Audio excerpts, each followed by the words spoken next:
पार्थिबन, जिसे सभी पार्थी कहते हैं, एक कैफे का मालिक है और जानवरों को बचाने में मदद करता है।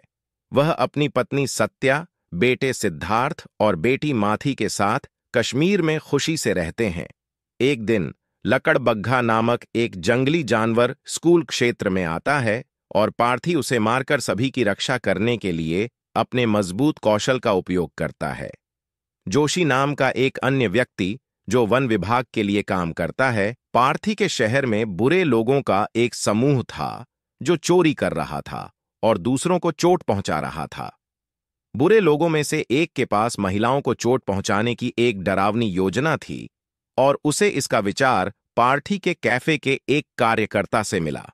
स्थिति वास्तव में गंभीर हो गई और पार्थी को अपने कैफे कर्मचारी और उसकी बेटी को बुरे लोगों से बचाने के लिए बंदूक चलाने के अपने विशेष कौशल का उपयोग करना पड़ा। लेकिन फिर कुछ लोगों को लगने लगा कि पार्थी ने अपने हुनर का इस्तेमाल करके कुछ गलत किया है। सौभाग्य से जोशी नाम का एक व्यक्ति यह साबित करने में सक्षम था कि पार्थी ने केवल वही किया जो उसने अपने परिवार को सुरक्षित रखने के लिए किया था। वकील ने जोशी पर विश्वास किया और निर्णय लिया कि पार्थी के लिए अपनी और अपने परिवार की रक्षा करना ठीक है। पार्थी ने कुछ बहादुरी भरा काम किया और देश में कई लोगों की नजर उस पर पड़ी। दास एंड कंपनी नामक तंबाकू फैक्ट्री के मालिक लोगों ने उसे देखा और सोचा कि यह उनका बेटा हो सकता है जो मर गया था।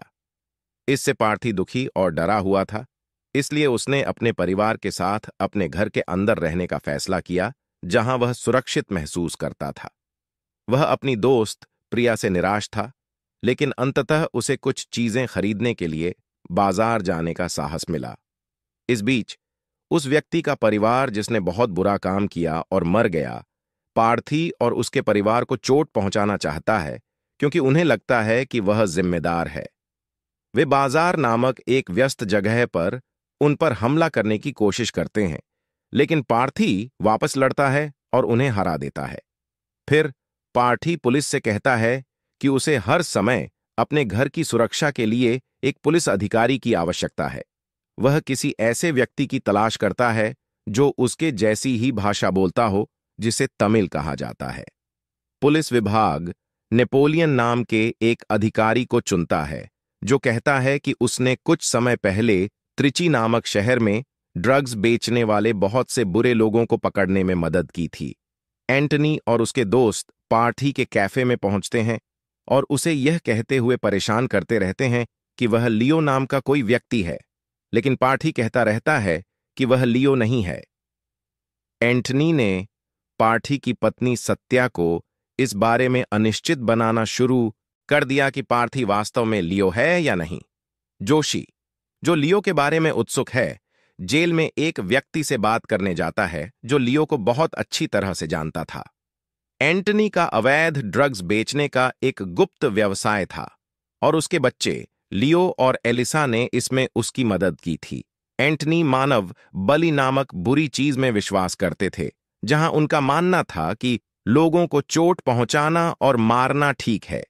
एक ज्योतिषी ने उसे बताया कि अपने व्यवसाय को बेहतर बनाने के लिए उसे एक निश्चित जन्मदिन वाले व्यक्ति को मारने की जरूरत है। उस जन्मदिन पर केवल उनके अपने बच्चे लियो और एलिसा ही थे। एंटनी ने एलिसा को चोट पहुंचाने का फैसला किया, लेकिन लियो वास्तव में क्रोधित हो गया और उसने अपनी इमारत में आग लगा दी जहां उन्होंने दवाएं रखी थीं। एंटनी ने एलिसा को चोट पहुंचाई और मार डाला, लेकिन उसने सोचा कि उसने लियो को भी मार डाला। बाद में जोशी नाम का एक व्यक्ति लियो से मिला और उसे एहसास हुआ कि लियो वह व्यक्ति नहीं है जैसा उन्होंने सोचा था। वे एक दूसरे से बहुत अलग थे। एंटनी पार्थी के बेटे को बिना पूछे ले जाता है, इसलिए पार्थी बहुत क्रोधित हो जाता है और वापस लड़ने का फैसला करता है।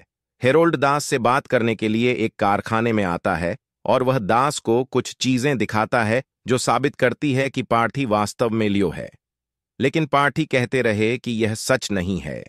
हेरोल्ड पार्थी को चोट पहुंचाने के लिए लोगों को भेजने की कोशिश करता है, लेकिन जोश, नेपोलियन और एक लकड़बग्घा नाम के कुछ दोस्त उसकी और उसके परिवार की रक्षा करते हैं।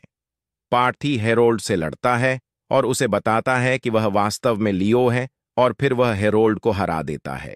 वह अपने बेटे से कहता है कि वह वादा करे कि वह किसी को यह नहीं बताएगा कि वह वास्तव में कौन है।